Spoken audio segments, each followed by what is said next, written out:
Et c'est parti pour cette troisième journée de l'Ikimoli Star League ici à Sélestat. Le promu Célestadien face au gros bras de Saint-Raph, dont l'objectif est clair cette saison.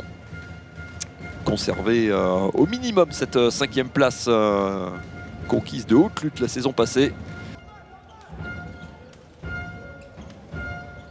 Ouais, Tom Mendy à 2 doigts d'interception toujours, mais la bonne circulation et la superbe passe au pivot pour Jonathan Mapou, qui évidemment va avoir beaucoup plus de responsabilités. C'était déjà le cas lors du match face à Paris, en l'absence évidemment de Maresco. Et la réponse immédiate des Célestadiens, le jeu rapide qui a trouvé le capitaine Théo Egerman. Et la première parade pour Alexandre Demaille, mais une deuxième chance pour les tireurs célestadiens. Elle est saisie, même s'il n'était pas très loin, ça part dans sa lucarne droite. Sur la droite d'Alexandre Demaille, on va le revoir en 2 temps. Jorgensen, la première tentative repoussée par Alexandre Demaille, et la deuxième lame qui surgit de l'aile gauche avec Simon Jäger. Et l'égalisation célestadienne, ils sont toujours en infériorité à 4 contre 6. Évidemment, le surnombre à l'aile et la parade de Léo Villain au meilleur moment pour les Violets, qui vont très bien s'en sortir sur cette double infériorité numérique qui aurait pu leur faire mal. Jorgensen, ça accélère, Grégoire Plat, toujours avec Mendy sur sa droite. Un petit peu de mal à trouver les ailiers sur le jeu placé là, compliqué de déborder pour Simon Jäger. Les bras qui ne sont pas levés, la lucarne nettoyée par Jorgensen pour son premier but dans le jeu. La remise en jeu rapide, Plat, avec un surnombre côté célestadien qui peut être exploité à l'aile, mais non, pas ça, grâce à la parade d'Alexandre Demaille qui s'interpose alors qu'il s'était donné beaucoup d'angles, pourtant Simon Jäger. Et Alexandre Demaille qui préserve une nouvelle fois son but.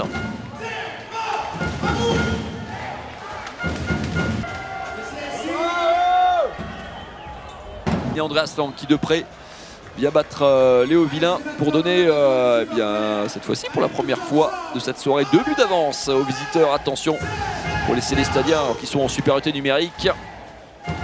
Quentin Eman qui a failli aller tout seul.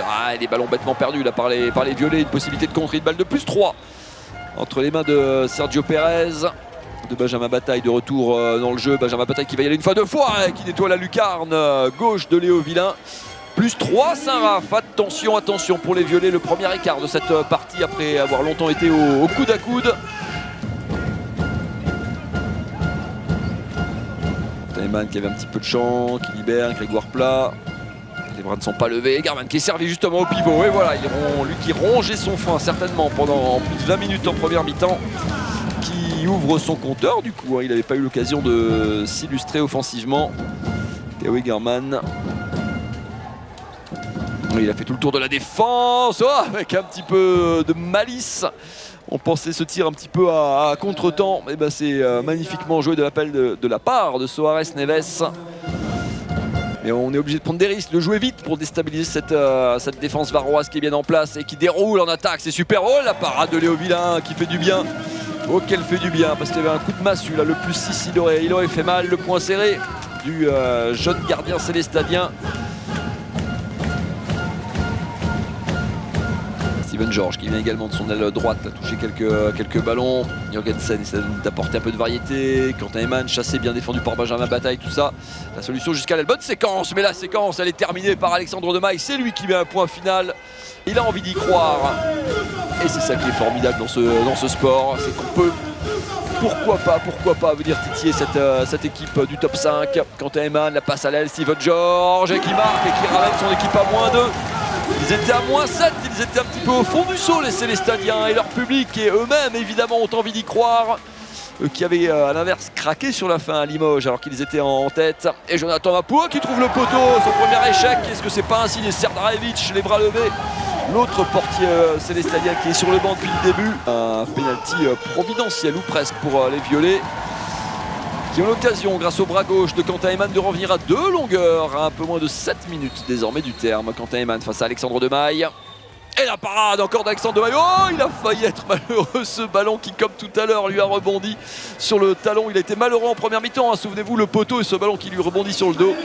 Il a un petit peu plus de réussite. Là, c'est la classe, c'est l'arrêt. Et derrière, ce ballon qu'il cherche dans son but, mais il n'y est pas.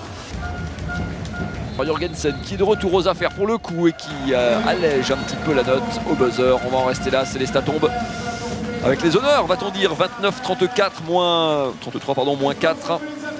Dans une partie où ils auront rêvé, les Célestadiens, à 8-9 minutes de la fin, en revenant à -2. Mais Jonathan Mapou, le monsieur plus ce soir de cette équipe du SRVHB, a fait le boulot. Meilleur marqueur de cette partie, tout simplement, avec ses 7 buts.